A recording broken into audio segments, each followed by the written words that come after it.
सहना भवतु सहनौ भुनक्तु सह वीर्यं करवावहै तेजस्विनावधीतमस्तु मा विद्विषावहै। ओम शांति शांति शांति।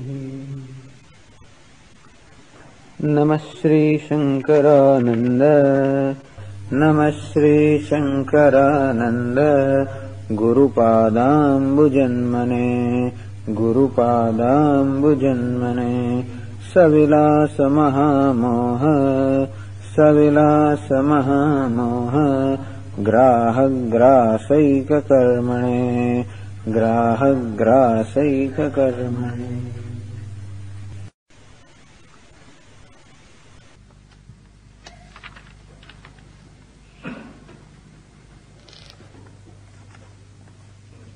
Here now the discussion is, it has been established how in the creation that Brahma is Satyam, is real, and the names and forms are unreal.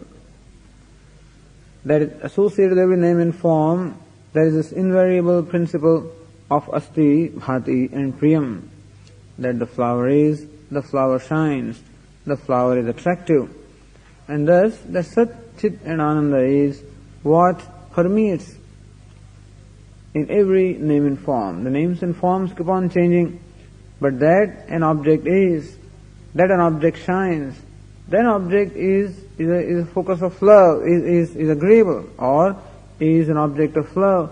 So this is something that is invariable in every object. That being the case, now the teacher is showing us how we can contemplate upon Brahma, upekshite laukike dihi nirvigna brahma chintane. That understand that these names and forms are there all right, they are perceived okay, but then that names and forms are just the medium for the manifestation of the Asti, Bhati and Priyam, and so that Asti, Bhati, Priyam or Satchit, Ananda, that alone is real. And this is how upeksha meaning all the time seeing this fact in my mind, the names and forms are only a costume. The names and forms are there. The outer form, the name, all this is there no doubt, but they are not much more important than a costume put on by an actor, and that the real principle that is evident is Asti, Bhati, Priyam. And this is how upekshite laukike dihi nirvigna brahmachintane. And thus when my mind no more gets distracted by the name and form, meaning mind does not give reality to the name and form. Just as in case of a pot, that I appreciate the fact that it is nothing but clay, and the form that the pot has, or the name pot, is in fact what we call mithya, or a superimposition upon the substance that is clay. And thus as we keep focusing our mind upon the very essence of the substratum, then slowly and slowly the names and forms lose the reality which have been giving so far. And for example says, Pravahatyapi niredaha sthira praudashilayatha. So how the Atma remains nirvikara, changeless, just as upon a big rock the water is constantly flowing, and so also the self, which is nirvikara or changeless, these thoughts keep on flowing, the names and forms keep on flowing and changing, and the substratum, the adhishthanam, ever remains the same. Na rupa anyathatvepi kutastham brahmananyatha. And thus, even though names and forms keep on changing, Brahma, which is kutastham, it never gives up its form, it ever remains the same. And the question was asked, that how is it that Brahman which is one, in that Brahman we see the multiple Jagat or the creation which is so diverse and multiple, that Brahman which is pure, untainted, unconnected, how we see so much multiplicity, impurity, etc. in the creation. The example was given, Nischidre darpane bhati, just as in a mirror. So mirror which is plain, without any chidra, meaning without any holes. So a plain mirror, how we see, which is a two-dimensional surface, a flat mirror, how we see in a mirror a whole city, having all different dimensions. So mirror which is flat, in that we see the city which is having a depth. A mirror which is motionless, in that we see variety of motions. A mirror that does not change, in that we see variety of changes. A mirror which is plain, colorless, in that we see variety of colors. So how mirror becomes an adhishtanam or substratum for the superimposition of what the mirror does not inherently possess. And so also Brahman becomes the adhishtanam or the substratum for superimposition of the creation consisting of diversity and multiplicity. Now we continue the discussion of the verse 102. Last example was given, and that was of the mirror, something seen in the mirror. So how what is seen in the mirror is quite different from the mirror itself. Mirror is, as I say, plain, and you see inside all kinds of depths. Mirror doesn't have any color, you see variety of colors. Mirror doesn't change, you see variety of changes. Mirror does not move, you see a lot of movement. All of these things you see in the mirror. So what you see in the mirror reflected is something quite different from the mirror. So how mirror can become an adhishtanam or substratum for reflecting something which is quite different from its nature. And so also Brahman, which is one, nevertheless becomes the substratum for the projection of the creation which is many. And this mirror serves as a very beautiful example which shows how the substratum is quite different from what is superimposed upon that. And now says that nanu adrushye brahmani katham jagat pratitihi. But it says, look, we don't see Brahma at all. We don't experience Brahman. Then how is it that the world shines? Or how do we perceive the world when we are not able to perceive Brahman? So the point is that Brahman is the upadana karanam, the material cause for the creation. Like the clay is the material cause for the pot. And then when you perceive the pot, you do perceive the clay. It's not possible to perceive the pot without the clay. So without perceiving the material cause, it is not possible to perceive the effect. Now you tell us that Brahman, which is Satchit Ananda or Asti Bhati Priyam, is the Upadana Karanam, material cause of this creation of names and forms. How come we don't see Brahma and we are able to see the creation? See, there we can see the pot only when we see the clay. So Upadana Karanam, a material cause, must necessarily be perceived in order to perceive the effect. Here we don't perceive Brahma and still we are able to perceive the creation. So how does it work? How does it happen? Iti ashankya Satchidananda pratiti purasrameva jagat pratiti. He says, no, that jagat pratiti, perception of the creation, presupposes the perception or the knowledge of Brahman. Meaning even when we are perceiving the creation, we are also simultaneously experiencing Brahman also. Not that Brahman is not experienced or not perceived by us. And that is explained in the verse 102 with a drishtanta, with an illustration. Adruštva darpanam naiva tadantasthe kshanam tatha amatva satchidanandam nama rupamatih kutah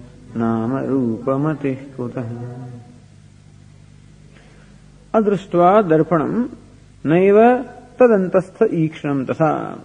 Says when you are looking at the mirror, when you see your reflection or when you see a variety of things reflected in the mirror, is it possible to see those things without really seeing the mirror?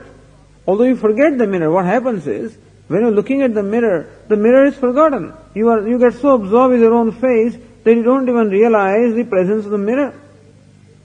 But it is not that you are able to see the reflection without seeing the mirror. When you see the reflection, you do see the mirror. Adruštva darpanam, without seeing the mirror, naiva tadantastha ikshanam. It is not possible to perceive or see that which is within the mirror or reflected in the mirror unless we see the mirror. Tatha amatva satchidanandam. And similarly also, when you are perceiving the world, you are perceiving Brahman. And what is Brahman? Sat Chit Ananda. How is that Sat perceived? As we said, when you perceive an object, how Brahman also is perceived? As we said, because the object is. And thus this name and form, such as flower, manifests existence. The flower is. It also manifests awareness. The flower shines. It also reflects what we call happiness because the flower is dear to me. So this flower reflects existence, awareness and happiness. Sat Chit Ananda. So without appreciating the existence of flower, it is not possible for me to know that the flower is. Without appreciating the fact that the flower is illumined by awareness, it is not possible for me to appreciate flower. For example, take a simpler case. That when I see this flower, I also see the light. It is not possible to see the flower unless the flower is illumined by the light, and therefore the flower reflects the light. And therefore the light is perceived by me when I perceive the flower. Is it possible to perceive the flower without perceiving light? Not possible. Although we do not take the light into account, or we do not make note of it. We do not specifically make a note of the fact that we do perceive the light. We just take it for granted, and therefore it doesn't look as though the light is perceived by me, but it is. And similarly also, when I see this flower, now further, when I see the flower, I do appreciate the existence. Existence as manifest in the form of this flower, because I say the flower is. I do also appreciate, when I perceive the flower, the awareness, because I am aware of the flower. Flower is an object of my awareness, and therefore the flower shines. The flower could not shine unless it was illumined by the awareness. Also, I like the flower. That means the flower has this likability, or agreeability, or attractiveness, which means the flower also reflects what we call the happiness. And therefore, unless we also appreciate the Sat Chit Ananda Asti Bhati Priyam, which is reflected by the manifest through this flower, it is not possible for us to perceive the flower. As we said, just when I see the flower, I'm not aware, or I don't take note of the fact that the light also is associated with this flower. And so when I perceive the flower or any object, I don't quite take into account or make a note of the fact that Asti, Bhati and Priyam are always perceived. Just as you cannot perceive the reflection unless you perceive the mirror. Even though we get so preoccupied with the reflection that we do not take account or do not take notice of the existence of the mirror.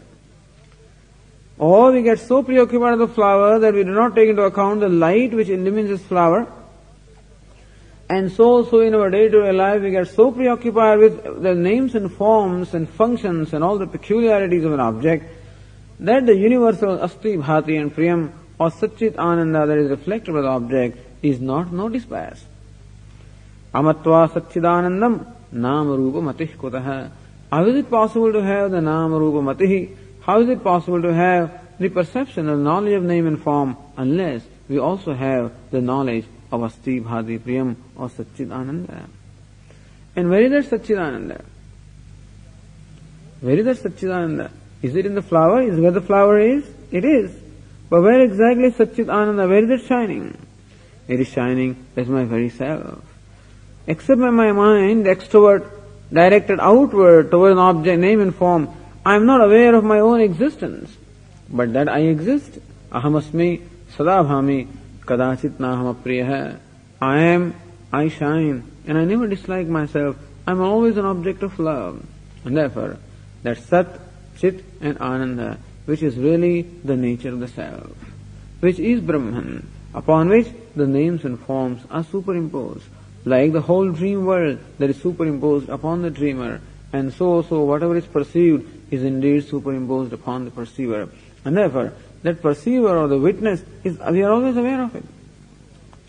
Unless I am aware of I, it is not possible for me to be aware of anything. When I say that I know the flower, the first thing that must obtain is I. Unless I is established first, it is not possible for the knowledge of flower or any other knowledge to take place. Therefore, in every experience presupposes the experiencer, because without the experience of the I, no experience can take place. Except that we don't quite take account of that I. Our preoccupation with the object of experience is so much that I am not aware, or I don't make note of the fact that that Satchit Ananda, as the very eye, is shining.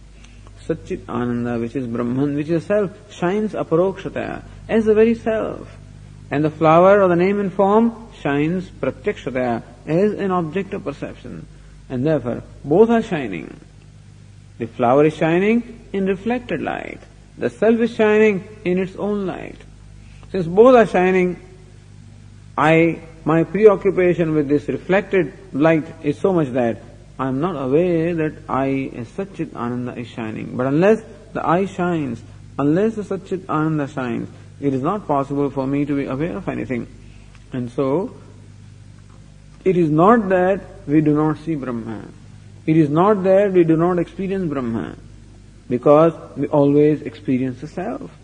It is not possible for me, not possible for any vyavahara to take place unless the self is first experienced. And that self itself is Brahman. That itself is Satchit Ananda. And so we say that I don't see Brahman. That's not right. I don't experience Brahman. That's not right. Because no experience can ever take place unless Brahman also shines. Just as it's like saying, I don't see light here. Well, unless the light is, the flower cannot be seen. The fact that the flower is seen means that the light is. And therefore, fact that any awareness, any experience takes place means that the I is, and that Satchit Ananda is. And so for us to believe that I don't see God, where is God? I don't see Him. Well, you see Him every moment. Maybe you do not see Him in the form that you think you should see. Maybe you do not see God in the form of with 4 arms, and with, I don't know, or with 8 arms, and then, so that kind of particular form you may not see. Or you may not see the God which you have an imagination about. You may not see. But God, that is, definitely you see. As what? Asti Bhati Priyam. Satchit Ananda. Is God there? What is the proof that God is? Well, are you there or not? Do you have any doubt that you are there? I have no doubt that I am, because existence of I is always self, it is always self-established. And there is no proof needed to determine that I am. The proof may be needed to determine where I am, or how I am. We may need some proof. But that I am, to determine that, no proof is needed. Are you there? Wait a minute, let me think whether I am there or not. I don't need to think. Let me see if I am there or not. I don't have to see. Even if my eyes are closed, even if my ears are, if no sense organs are also functioning, and then also, I don't have any need to see myself. Let me hear whether I am there or not. Let me feel, let me touch myself, then I can tell you whether I am there or not. No need, because existence of I is self-established, self-revealing. So understand that Brahman shines as the very self, and that alone is God. He ever shines. If He is not there, what can there be? Is it possible for the pot to be there if the clay is not there? Is it possible for the reflection to be there if the mirror is not? Is it possible for me to see an object unless the light is? And so also, is it possible for any experience to be if that I is not? Not possible. So to say that I don't experience Brahman is not right. Maybe you want to see Brahman, that's how you don't experience it. Maybe you don't experience God or Brahman the way you think you want to experience. I want to see Him in front of me. Well, He may not oblige. That's a different thing. I will believe God is if I see Him in front of me. But when you say that, that means you already assume that what you see in front of you is not God. You see, how can you say that I'll believe God is when I see Him in front of me? But how do you say that what is in front of you is not God? Unless you first of all presuppose that what I see is not God, then alone you can say that I want to see God. But what are you seeing? So we say that what you are seeing is God. Don't tell me that this is God. Well, what do you expect? What do you want? No, I thought God must be some light and some kind of a thing. So I do not see God perhaps in a manner which I think God is, or the way I want to see Him. He should stand in front of me, So how I don't believe in God when I'm calling Him, He is not coming. We think He's servant or what, So we think that I can believe in God if God comes when I call Him. And so if God obliges me in every way, then I'm willing to grant Him an existence, otherwise not. But we have to understand Him. As Swami says, we don't have to believe in God. We have to understand God. There is no question of believing God, because whatever there is God alone. There is a question of belief. If God were something away from me in the heavens, or possessed of certain forms and something like that, some peculiarities, then there may be a question of belief. But when we say that what there is God alone is. There is no question of belief. Is there a question of belief that I am there or not? If that is not a question of belief, it's a question of knowledge, and so also God is, because if I is, God is. But you mean I am God? Yeah. Now there you have to know what you are. So the way you think you are, perhaps that is not God, what we mean by God. But if you understand what you really are, then yes, you are God. That you is God. Rather than saying you are God, that you or I is God. And that is Asti Bhati. Plain and simple. But so plain and so simple that it just, it is not noticed by us. Nirdosham hi samam brahma. That Brahman is so nirdosham, without raga dvesha, without guna dosha. If it possessed some peculiarities, then perhaps you would have noticed it. Since it does not possess any peculiarity at all, what possesses peculiarity is creation. And so God, without peculiarities, obliges us by manifesting as a creation with peculiarities. That's all it is. But Swami, you don't tell me that this person is God and this one is God. Well, then I have to just clear up from my mind all kinds of notions of how things should be. And if I am able to appreciate the beauty of the thing as it is, I will have no difficulty in seeing everything as God. So then it's not a matter of trying to create God or change something to bring about God. It then becomes a matter of changing my own perception. My own instrument of perception, namely my mind, that needs modification, that needs purification. That's why so much emphasis is given on the purity of the mind. That's why emphasis is given on the values and on the worship and everything else. And of course, this whole vichara or this whole, deliberation itself is an excellent means of purification of mind, because what we mean by impurity of mind are all these various notions, things that are prejudices and notions. And by vichara, as they get clear, our mind also gets clear.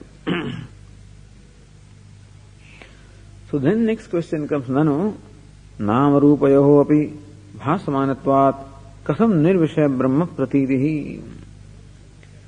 But then Brahma is savishesham and nirvishesham. Brahma is possessed of all the visheshas, all the attributes. That is what we call saguna Brahma or sopadikam Brahma. And Brahman is ultimately devoid of, free from every vishesha or every peculiarities or every attribute. So how do we ever know Brahman without attribute? Nanu nama rupayoho api bhasamanatvat. See, the names and forms and all the multiplicity also all the time shines, and we don't seem to get away from that. And so when the names and forms are shining, how is it possible for us to know Brahman, which is without all the attributes, which is beyond the attributes? It is like saying that when I am looking at a pot, I see the form. How can I perceive the clay without the form? You say that the clay is the cause of the pot. Clay doesn't have a particular form of its own, and that's the reason why a clay can assume any form and can become a pot or a pitcher or whatever. But in as much as clay always seems to appear in a given form, how can I appreciate the clay without form? Similarly also, I am confronted with the creation having all visheshas or qualities and attributes.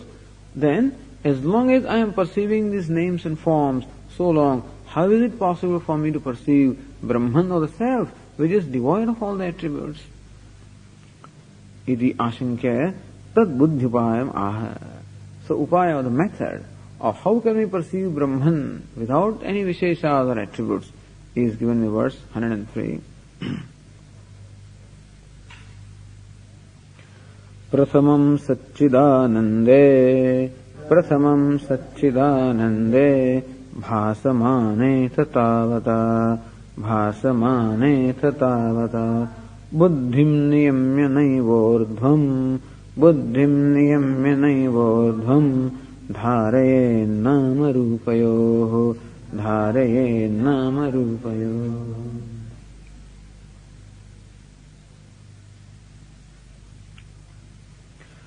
प्रसवम सच्चिदानंदे भासमाने सच्चिदानंदे ब्रह्मणि कल्पित नाम रूपात्मके प्रपंचे सच्चिदानंद मात्रम बुद्ध्या गृहीत्वा. So first of all he says, when you are perceiving the world, when you are perceiving any name and form, first of all make your mind appreciate this fact that this name and form is nothing but asti, bhati and priyam. When you are looking at the pot, may you appreciate the fact that this pot is nothing but clay. So what we call the pot is nothing but that form and the name, prasubudhnakaram, that having a big stomach. So big stomach, or big round stomach, that when the clay has, then that object is called a pot. But this big round stomach, that form that the pot is, what is this reality? The substance there is clay alone. So when you're lifting that pot, you are lifting the clay. When you are touching the pot, you are touching the clay. When that pot makes a sound, it is the clay alone that makes a sound. And therefore, appreciate in your own mind the mithyatvam of the form and name of the pot. This is the thing. What is mithyatvam? Inasmuch as what we call the pot does not have any real existence apart from the name part. This was discussed in great detail earlier. Vacharambham vikaro namadhayam mrittiketyeva satyam. That what we call vikara or modification or product or an effect is no more than just the name. And therefore what we call pot. What is the reality of the object pot? No more than just the sound or the name pot. Nothing more than that. Because what is the real substance there? The clay. So when I use the word clay, then there is a tangible substance which corresponds to the word clay. But when I use the word pot, what is the tangible substance there? Is there a tangible substance which corresponds to the word pot? See, when I use the word table, for example, you can say that here is an object that corresponds to the word table. Suppose I use the word wood. Then I can say that, in fact, what I am touching is wood. What I am lifting is wood. What makes sound also is wood. Then is there an object which is separate from the wood, which is denoted by the name table? The word wood denotes the substance that is here. What is it that is denoted by the name table? You can say the form. But what is the concreteness of the form? Form does not have any concreteness or tangibility at all. What is tangibly present here is this wood. And therefore, we say that the table is mithya, inasmuch as it is in this tattvam, it does not have any tangibility or substantiality at all. So this was discussed in great length in this chapter, with reference to Chandogya Upanishad and with reference to illustration of the clay and the pot, that vacharambanam vagalambram is merely hanging on the speech. And so it is by the mutual agreement that we decide to call this object table, and so it works all right. Otherwise, if you insist upon calling this object wood, nobody can object to it. I don't see any table there. Where is table? This is table. Where is the table? I see only wood, somebody says. Is the top the table? Or the bottom is the table? Or what is it that you call table? We would not be able to explain what is it that we call table, except saying that a certain form is called table. But remove the wood from what you call table and take the form with you. Suppose he says, we will have a trade. We will have a deal. That I keep the wood and you keep the form and the name of the table. Keep it. Then what will I get? If he takes the wood from this object, what will I get? Nothing. Nothing at all remains. The whole word, the object table, has completely disappeared. So it is said that what we call table, or any name and form that matter, is mithya. And similarly also, when we appreciate any name and form, if you appreciate this fact, this is called vichara. That if you appreciate the fact that even what we call flower is, shines and is there, asti, bhati and priyam, plus a name and form flower. What you call clock, also clock is, clock shines, clock is dear, asti, bhati, priyam, plus the name and form clock. As we said, name and form has no substantiality. Therefore we say that this concept pot is merely a notion in my mind superimposed upon the clay. So appreciate that the name and form is a superimposition upon the substance. And what happens is, you would say that this table is a name and form superimposed upon the substance called the wood. But the wood happens to have a name and form superimposed upon another substance, which may be earth.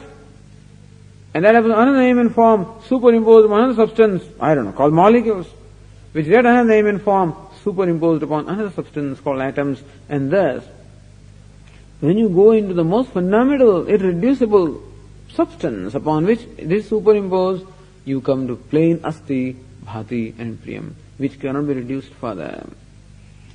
So what is the irreducible essence of any name and form? We will find it is asti, bhati and priyam. And so that alone is real. Name and form is superimposed. This is how we have to understand. Swamiji, then you see, that's all. I mean, name and form is no important. We have emotional problems, when it comes to this. People have emotional problems. So when the Vedantic teachers say that name and form is mithya, they get all excited. What do you mean, Swamiji? Name and form is mithya? You mean you are simply totally insensitive to these situations of the world or what? As we said, we are just talking about the realities. The name and form has a certain vyavaharik reality, and that's fine. But then, as far as the reality is concerned, it is asti, bhati and priyam.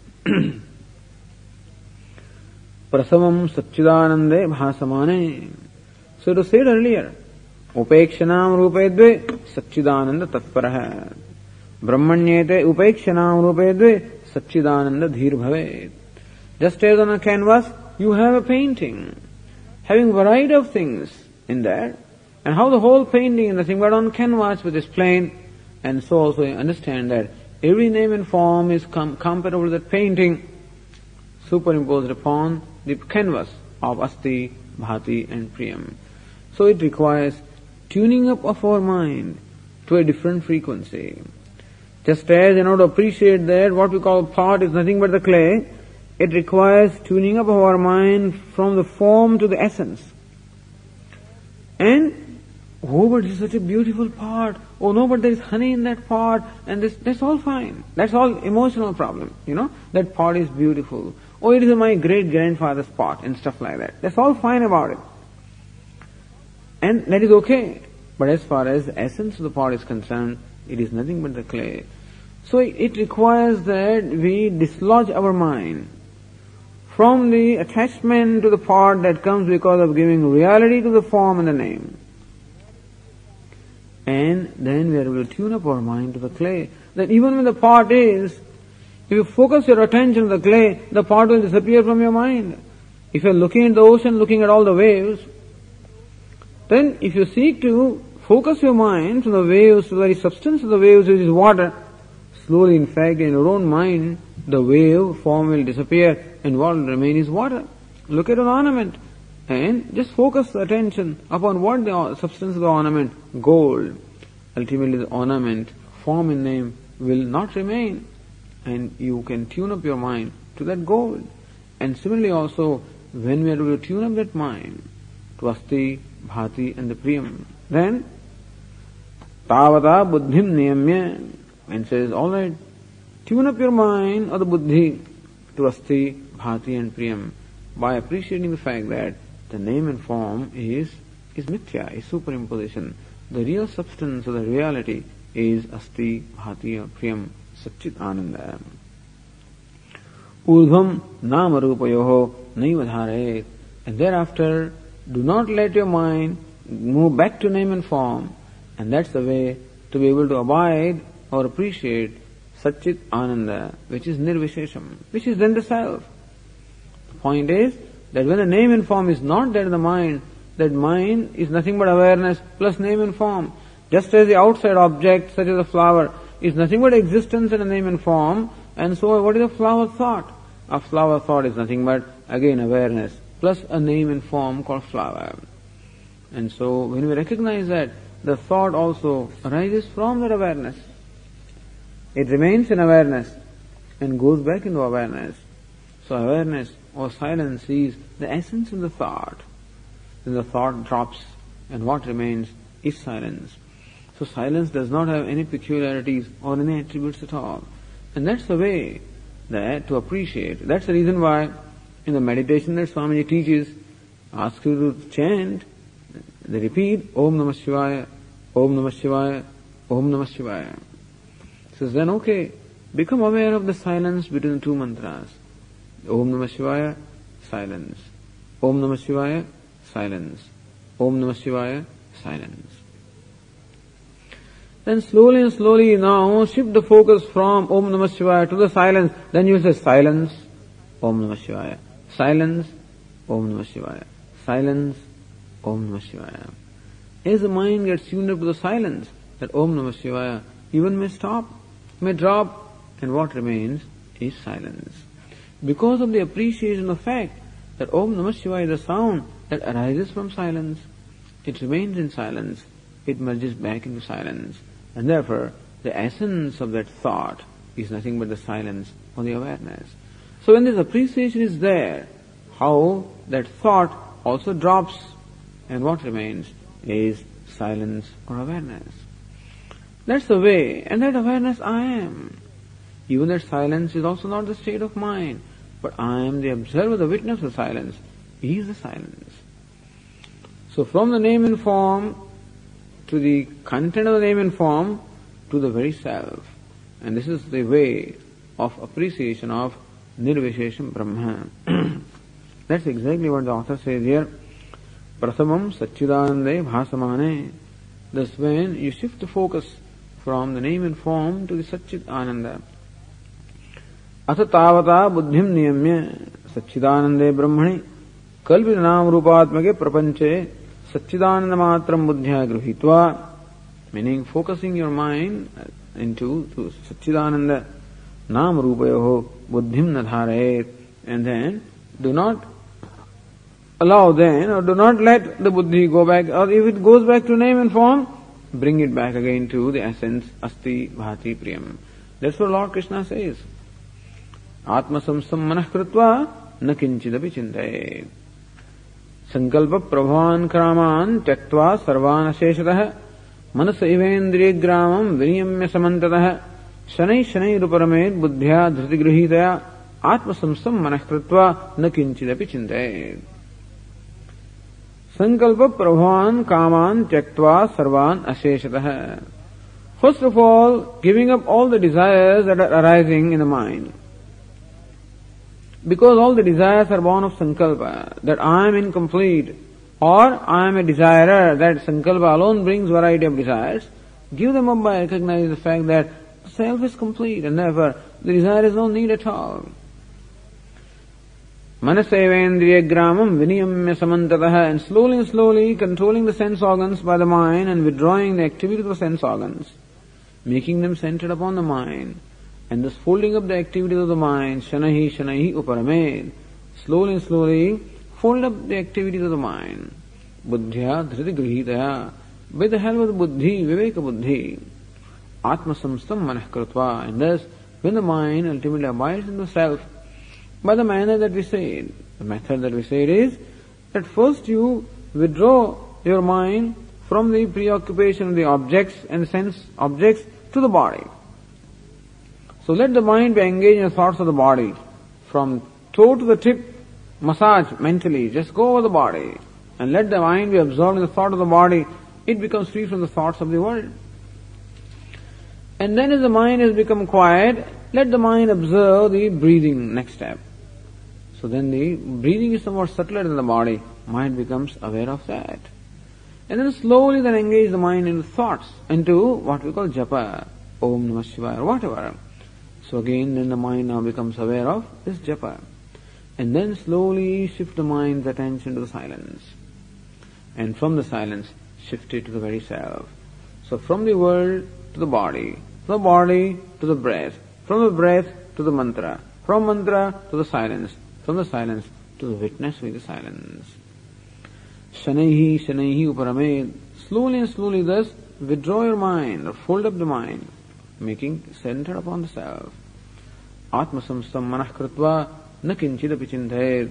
And thus when the mind abides in the self, there is no need to think of anything else. But you find that the mind being unsteady and restless doesn't remain abiding in the self for a length of time, Yato yato nischarati manaschanchalamastiram. For whatever reason, the unsteady and the restless mind runs out into some other thoughts. Tatastato niyamyetata atmanyavasham nayet. Then bring the mind back to the self. How?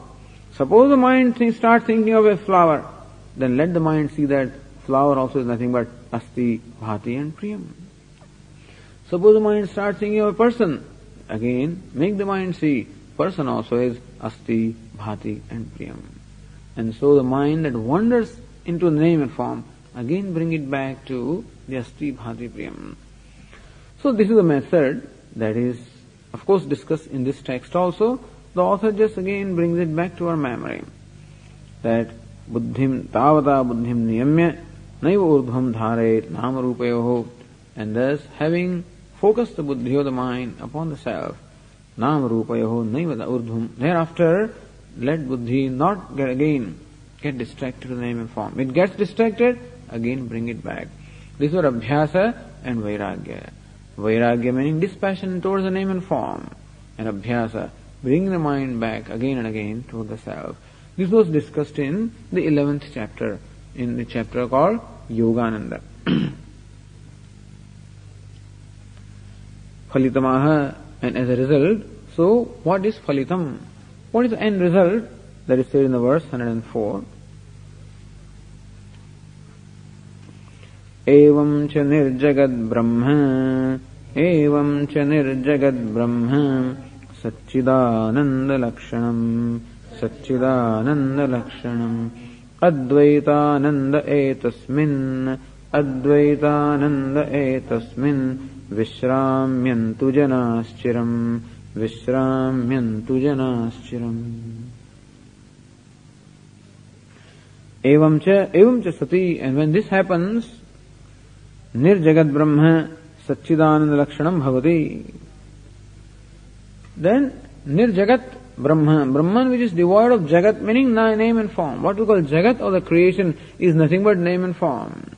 In this substance again, Asti Bhati Priyam Rupam, Nama Chetyam Sapanchakam, Adyatrayam Brahma Rupam, Jagad Rupam Tatodvayam. That in a flower, Asti the flower is, Bhati the flower shines, Priyam the flower is dear, the name flower and the form flower. Adyatrayam Brahma Rupam, Asti, Bhati and the Priyam is Brahma, Jagad Rupam Tatodvayam, and the last two, namely the name and the form, Jagad Rupam, are called Jagat or creation. And so, what is Asti Bhati? This Jagat meaning what? Asti Bhati and Priyam, that is devoid of this name and form. Satchidananda Lakshanam. In fact, there is no problem with even appreciating the form. As long as, no problem appreciating the part, as long as I realize that this is part is the clay with the form superimposed upon. You can enjoy the form of the part if you don't lose sight of the clay. But then in our preoccupation of the part, we lose sight of the clay, and then we think that one part is different from the other part, and this is superior and the other one is inferior, and this is mine and this is yours, and all that business starts. But if you don't lose sight of that substance, no problem. The name and form, they all become matter of enjoyment. But when they become the reality, then the duality becomes reality. Then all kinds of problems arise. Dvitiyadvai bhayam bhavati. Moment the duality gains reality, the fear arises. All kinds of complexes arise. So, says, don't lose sight of the fact that whatever there is, in essence is Asti, Bhati and Priyam. That does not mean that we are insulting the name and form. It doesn't mean that we are ignoring them. Doesn't mean that we are indifferent to them.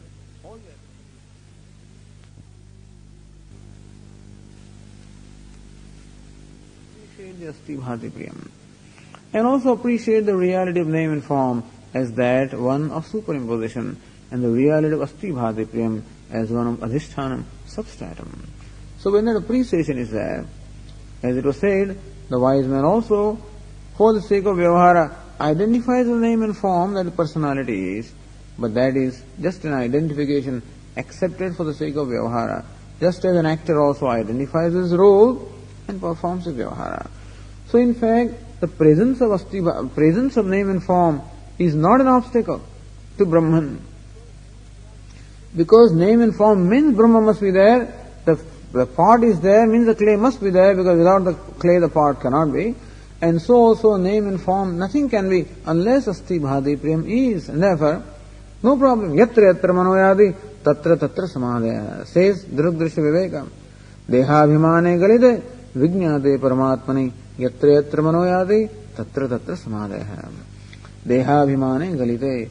When the abhimanam or the identification of the body has gone away, vijñāte paramatmani, and when Paramatma, which is the true nature of the self, is known, yatra yatra manoyati tatra tatra samadhaya.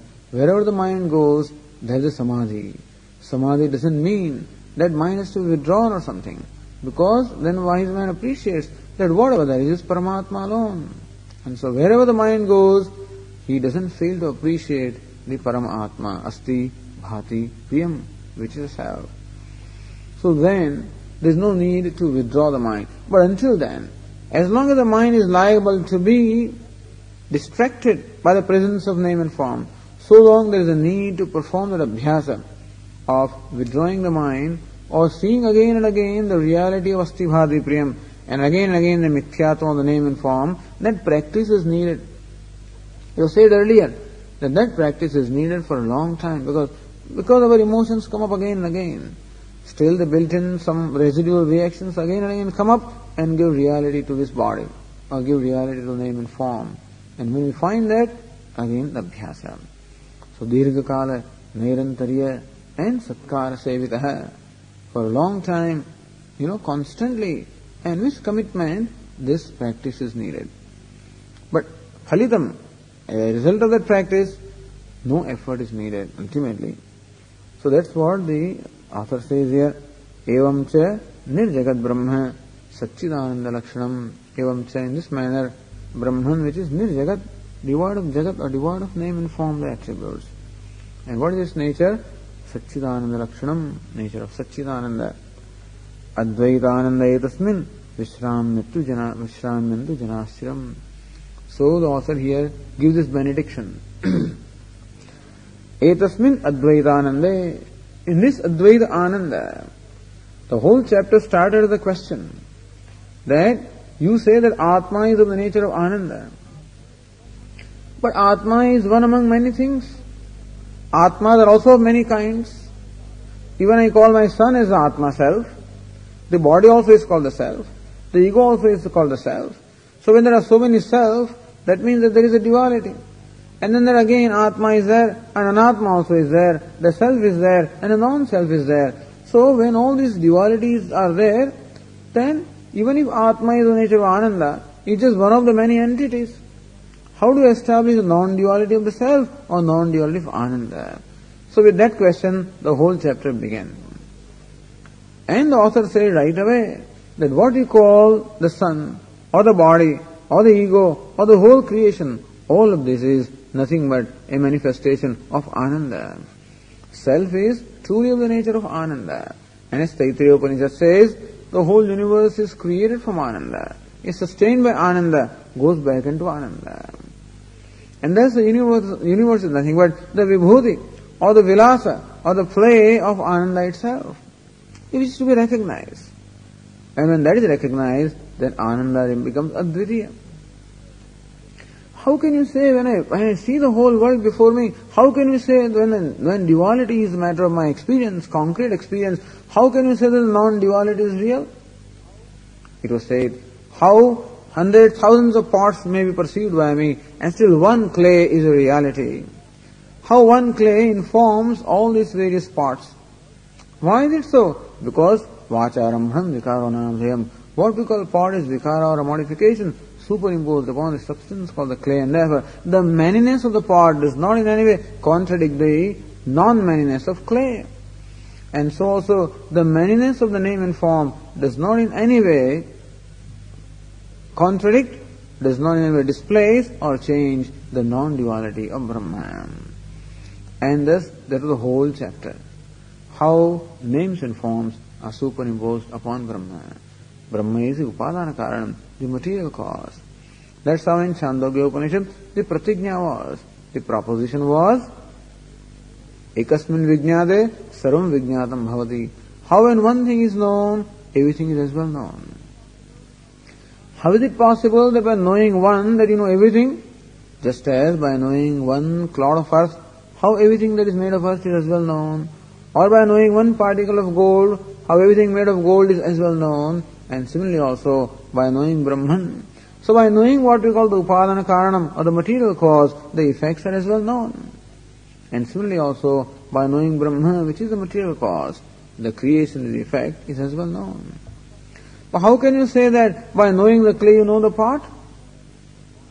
Then we say that the pot has two aspects. One is the essential aspect. Other is the non-essential aspect.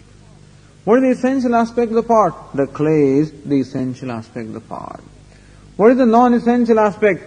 How big the pot is, who made the pot, and all that stuff is non-essential aspect. So when we say that by knowing the material cause, the effect is as well known, we mean that by knowing the clay, the essential aspect of the pot is known, not the unessential aspect. That means you don't know everything. Well, you know what is necessary to know. What is necessary to know is the essential thing. Unessentials are not important. Purushartha, moksha, or the fulfillment comes by knowing the essential thing. So when the Upanishad says that by knowing Brahma, the whole universe is known, it is not meant to say that one knows every language and one knows every art and every science and stuff like that. One knows what is the reality of the whole existence. And when that essence of the reality is known, well, the details of the names and forms, they do not remain important anymore. They are there, but then I also appreciate that the substratum is what? Asti, Bhati, Priyam as described here. And this is the basic idea that is developed in this chapter. For what reason? In order to prove, in order to show that there is Advitiyatvam, there is non-duality. Where? In Ananda. That in spite of the duality of the creation, this duality is nothing but the manifestation of that one non-dual Satchit Ananda. Etasmin Advaitanande, and thus in this manner, in this Advaita Ananda, Janaha Vishramyantu Chiram, says the author.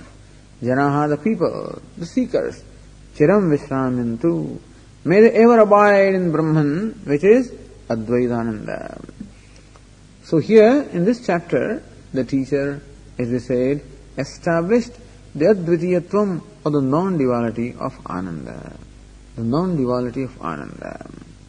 Meaning, non-duality of Brahma, because Ananda is Brahma. Brahma is Satchit Ananda. It's not that Satchit and Ananda are the three different attributes. What is Sat? Sat alone is Chit. And what is Chit? That alone is Ananda.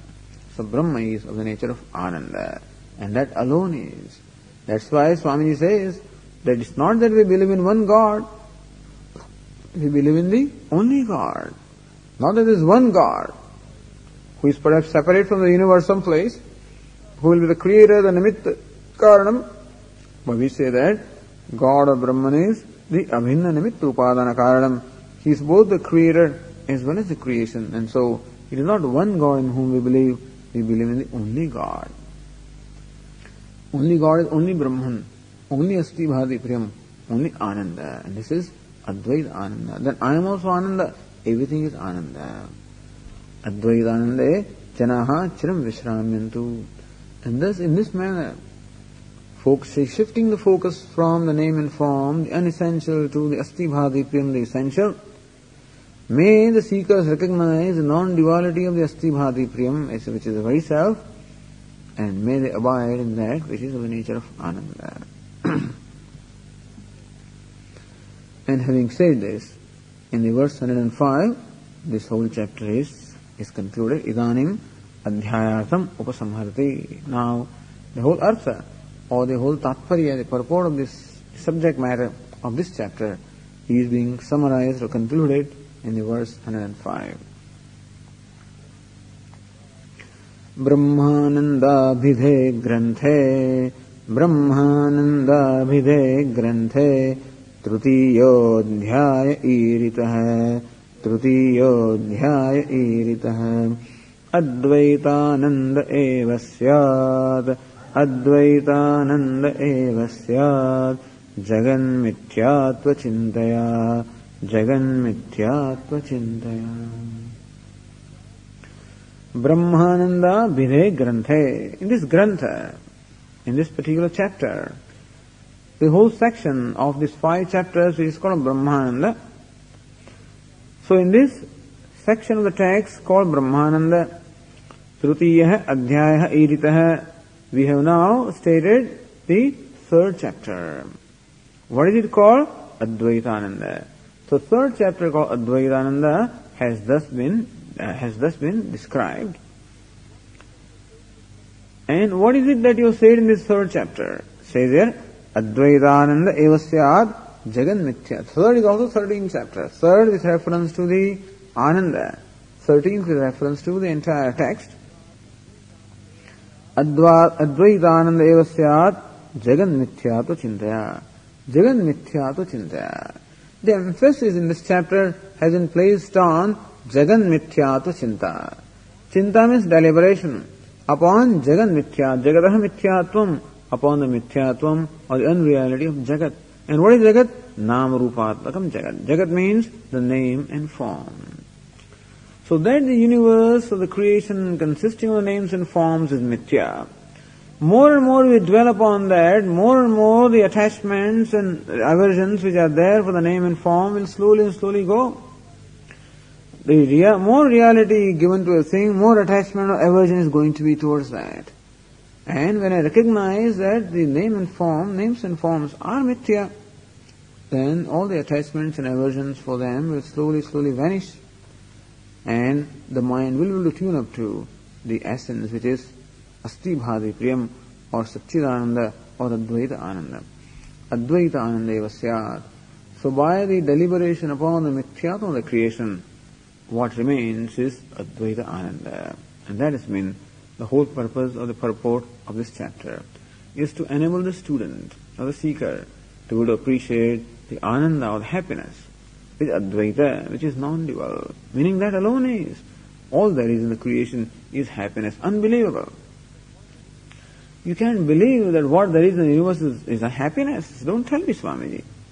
And it's we understand that.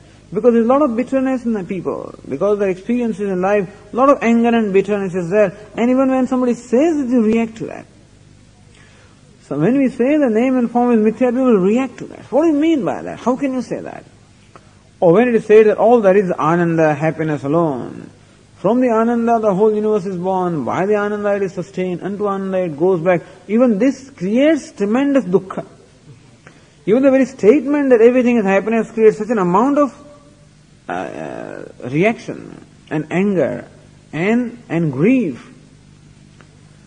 Tremendous reaction. And naturally, because our experience so far, as he said, love says that I am everything, wisdom says that I am nothing. That's what our friend said ultimately.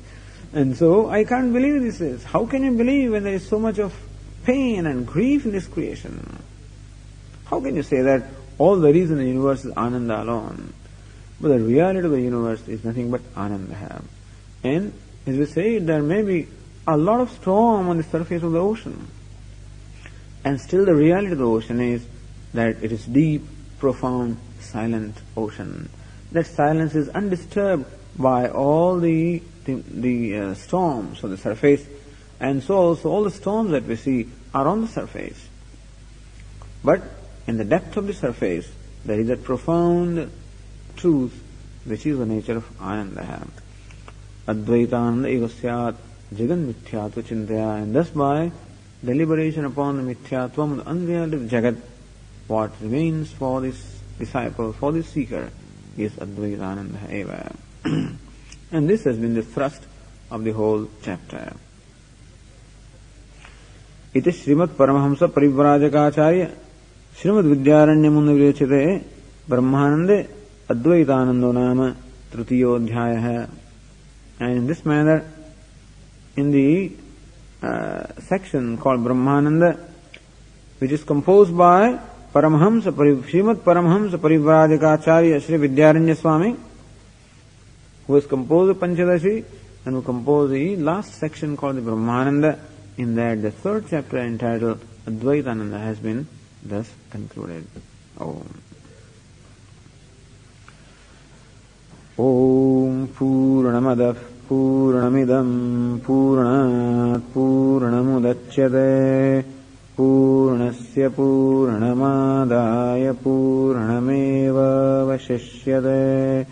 Om Shanti Shanti Shanti.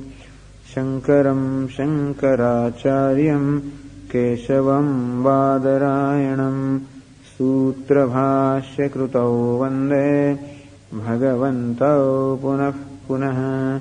Ishvaro Gururatmeti Murti Bheda Vibhagine Vyomavad Vyapta Dehaya Dakshinamurtaye Namaha.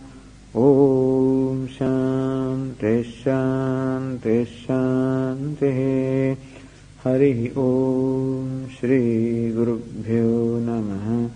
Hari Om.